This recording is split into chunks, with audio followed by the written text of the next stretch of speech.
Hey guys, it's Alyssa here, and today I'm coming at you with my January wrap-up where I don't have many thoughts on the books that I read. Some of you may know in the month of December I broke my wrist. It's been a crazy couple months, so my reading in January was all over the place. It wasn't the best reading, but apparently I have a track record of not reading a lot in January. I don't know why. It's never been a good reading month for me. For this wrap-up, I am just gonna go in the order of which I read them and let that be that, and then hopefully February is much better. The first book that I read this month was a great book, and that was Fallen Empires, which is book 5 or 6 in the Cleopatra in Space series by Mike Mayhack. It is a middle grade graphic novel series all about Cleopatra in space.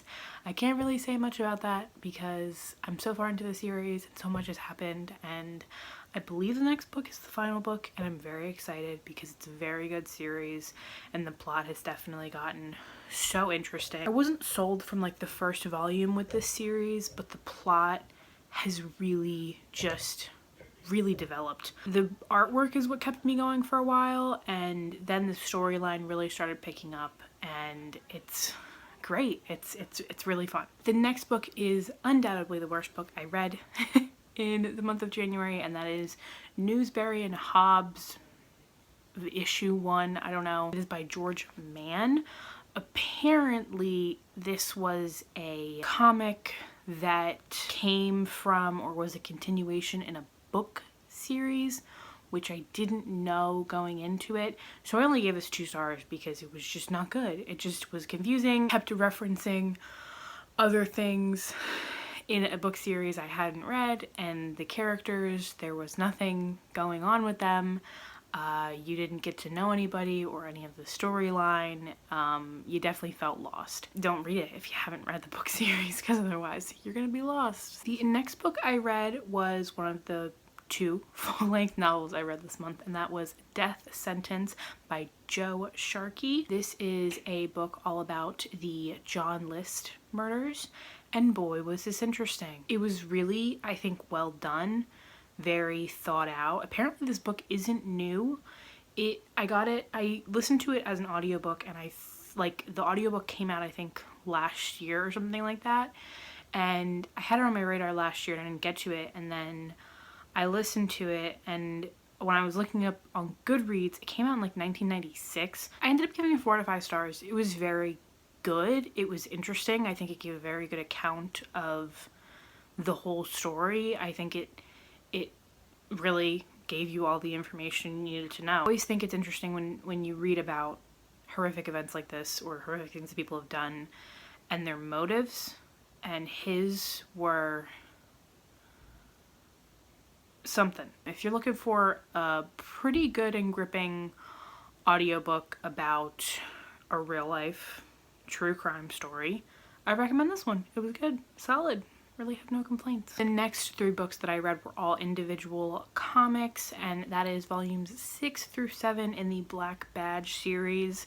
I gave, I think, all of the previous ones of these like 3 stars. It was like, okay, they're good, but like I'm waiting for the storyline to pick up. And I gave volumes 6 and 7 3 stars, but then I gave volume 8 4 stars. Individually, these don't stand out as good. You definitely have to focus on the plot in this series. The artwork, it ain't nothing special.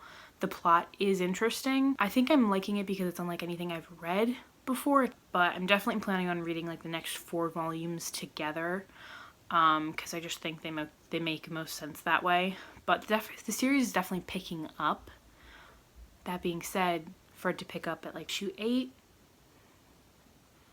so I don't know if I would recommend it or not, but this might be one of those where I really end up enjoying it all together, but I hope it doesn't go on to be like a 40 issue series, because I ain't waiting that long. Next book I am disappointed by. I wanted to love it and I didn't, and that is A Natural History of Dragons by Marie Brennan. I listened to like the first quarter of this a couple months back, and then I just put it down because I just wasn't in the mood for that type of book. I ended up giving this like a 2.75. This was a book that I feel like the concept is so cool.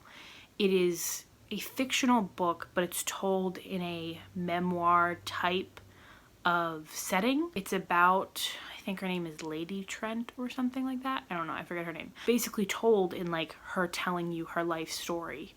And I don't know what it was, but I just kept getting drawn back out of the story, and I felt like a lot of it was just very confusing. The whole dragon element, which is basically, it's like dragons set in like Victorian era. It was boring. Like, I was like waiting for the build up to get to the point where we like learn about dragons and like we get the dragons and stuff like that. And it just was boring. Like, the ending was boring. I didn't really appreciate the ending. I just wasn't crazy about it. I was just kind of like, really? Like, I went through all this to get that? I just didn't care for it. And I feel like the idea is cool, which is like, it's a very scientific look at dragons, but it just didn't pull through anything special. It wasn't like I left the book being like, oh my god, I need to read the next one. I'm not saying it's bad, it might be your thing, but it's a very, I feel like, niche book, and it wasn't my thing. The last book that I read was kind of a random one. I just saw, I think a bunch of people read it like a month ago, and I was like, I've never heard of it before because I don't know anything. And that is The Yellow Wallpaper by Charlotte Perkins Gilman. Is semi-based on the author's actual real experience. I feel like this is a good book to go into not knowing anything. I don't know how I want to rate it yet though. I really don't know. Do I appreciate what it was trying to say and do? Yes. The entertainment factor though, was that there? That's what the jury is still out on. Didn't come away from it feeling like it was extremely memorable. I can appreciate the message it was definitely trying to send, but I just don't know if I enjoyed it. Or if I'm meant to enjoy it. I don't know. I don't know. You know what I mean? I don't know. Because I can enjoy, I can like appreciate something and appreciate something when it's like very realistic and something that people went through or was based on real events or whatever the case may be, and not enjoy it but still appreciate everything that it did and give it 5 stars. There's just something missing with this, and I don't know what it is. So those are my very short thoughts on all the books I read in January. I'm hoping February is a much better month. It's hard right now because basically when I'm not using my hand to do physical therapy, I don't want to use it. So we're gonna real quick pick a classic from our classics TBR jar. Hopefully it's not something I don't want to read, because if I don't want to read it, I'm probably not going to read it. What does that say? Sense and Sensibility. I'm not opposed to this one. This is the copy that I own. I ain't mad about it.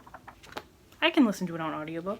That's really what a lot of the last couple months have been based on, is if I can listen to an audiobook of it or not. Well, I gotta go. It's time for me to go to PT. I'm excited to read that. I've been wanting to get through Jane Austen's work this year. Let me know if you have any thoughts on the books that I read down below, and I shall see you in the next video.